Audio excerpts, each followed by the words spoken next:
Oh. So let's go now to the application of differential equation.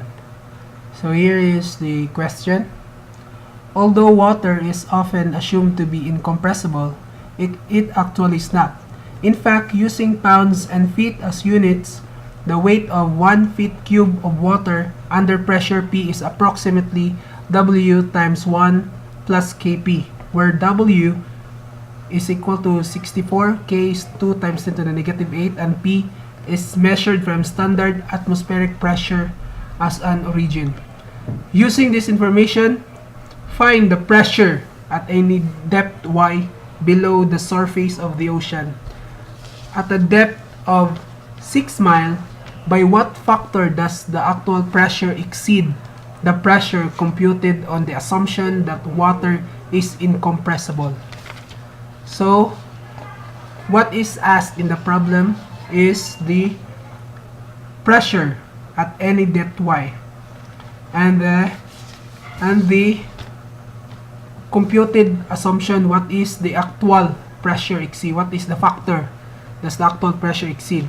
So now, solving this problem, we have the depth. Assume that this is the water at any depth y. So let P be the pressure at any depth y, and which is equal to WY 1 plus Kp. So these are formula, our equation. So y here, we find y, and k, we have k is equal to 2 times 10 to the negative 8, and our w is 64. So now, we equate 64 y times 1 plus 2 times 10 to the power of negative 8. P now we find P. So this is P. So then this is 64 y plus 1.28 times 10 to the negative 6 P. Distribute 64, then P is minus 1.28 times 10 to the negative 6, Py is equal to 64y. And then, this is y, sorry. And then, P, 1 minus 1.28 times 10 to the negative 6, y is equal to 64.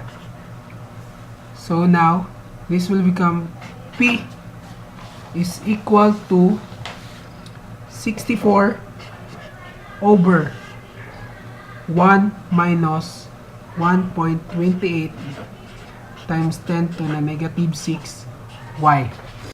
So our y here is, remember our y here is 6 miles, so we convert miles to feet.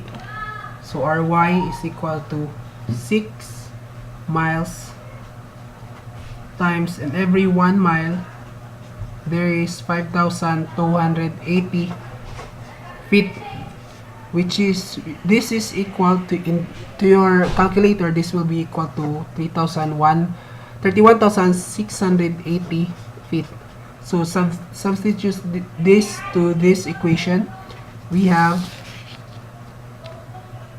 P is equal to 64 times 3,000, this is y, 31,680 over 1 minus 1.28 times 10 to the negative 6 times 31,680.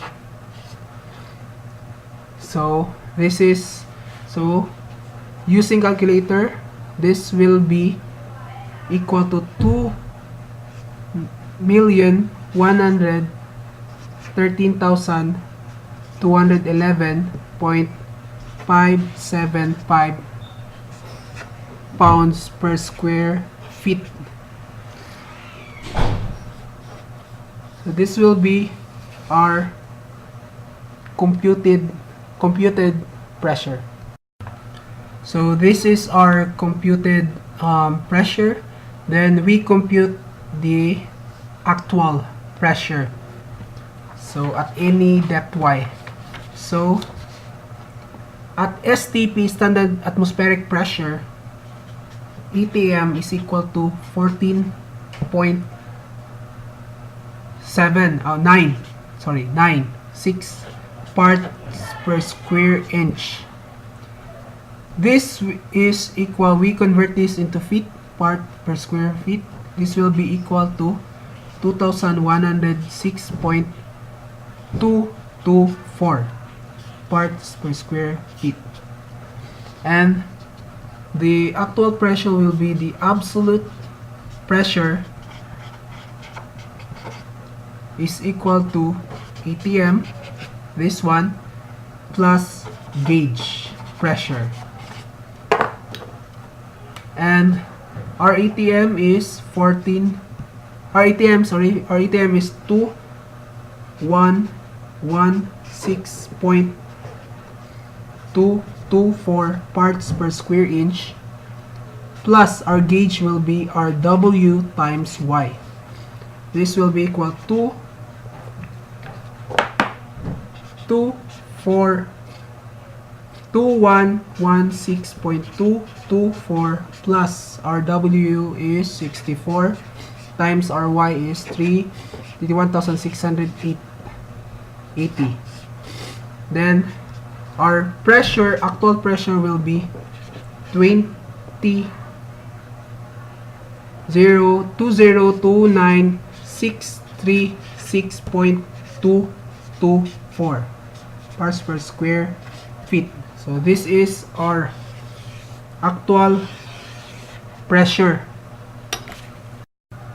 So this is now our absolute pressure, which is the actual pressure is equal to ATM plus gauge, and our absolute pressure, which is our actual pressure, is equal to this one, and our computed is this. So from the problem, what factor does the actual pressure exceed the pressure computed on the assumption that water is incompressible? So to find the factor, all we have to do is we divide this computed over the actual pressure. So we divide this one. So the factor is equal to P computed over P actual, which is our P computed is equal to 2,13211.575 per F PSF, which is our pounds per square feet, over P actual, which is this one, which is equal to 2,029,636.224 pounds per square feet. Using your calculator, this is equal to 1.04. So this is the factor which the actual pressure exceeds.